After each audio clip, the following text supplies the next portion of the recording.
Now let's shift our focus to Serbia. It's a nation in southern Europe, in the Balkans, and the country is going through chaos. Serbia held snap elections last week. The government scheduled the polls in the face of mass protests. But despite the public anger, Serbia's ruling party ended up winning more seats in parliament. They tightened their grip on power.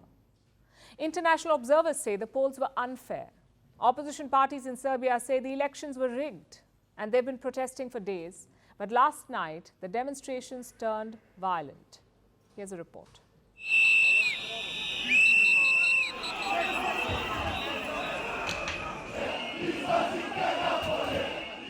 These were the scenes from Serbia's capital Belgrade last night. Thousands had marched to Belgrade City Hall. They were protesting against the government. The demonstrators wanted to enter the City Hall building.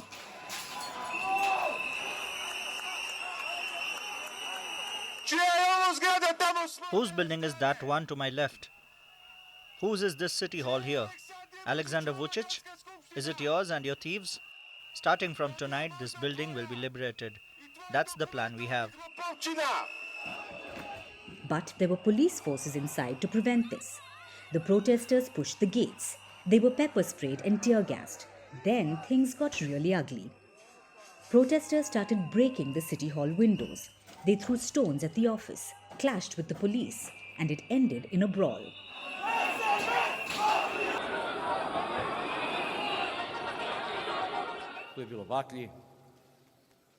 There were torches, poles.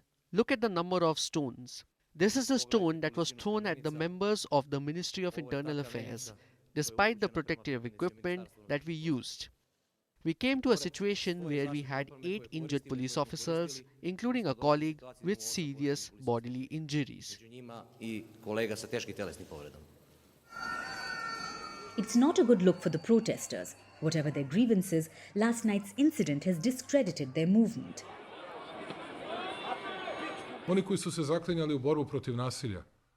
Those who vowed to fight violence confirmed once again that they are real thugs and that they want to destroy our cities, villages, houses, our country before all. We will not let them destroy our country. President Alexander Vucic is already using this incident to go after Serbia's political opposition, the coalition known as Serbia Against Violence.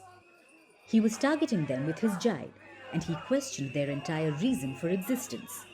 Serbia has been protesting for months now. The people have been angry with Vucic and his government, especially after 2 mass shootings in May this year. One took place in the capital Belgrade. A 13-year-old killed 10 people at a school on May 3rd. Then the very next day, a 20-year-old went on a shooting spree.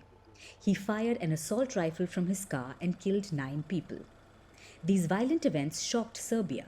Thousands took to the streets to take the government to task, and political parties banded together to form the Serbia Against Violence coalition. Vucic and his ruling party were being pressured to resign, so he arranged for snap polls in December, less than 2 years since the last general election. So you'd think that Vucic would have been staring at a huge electoral loss. But when the results came last week, Vucic had strengthened his hold on power. We received several reports of mass registration in Belgrade of voters from abroad and from other municipalities inside Serbia, specifically to enlarge the electorate. Instances of serious irregularities, such as vote buying and ballot box stuffing, were observed. Those were international election observers. They say the elections were rigged in the ruling party's favor. This is why Serbia's opposition is protesting.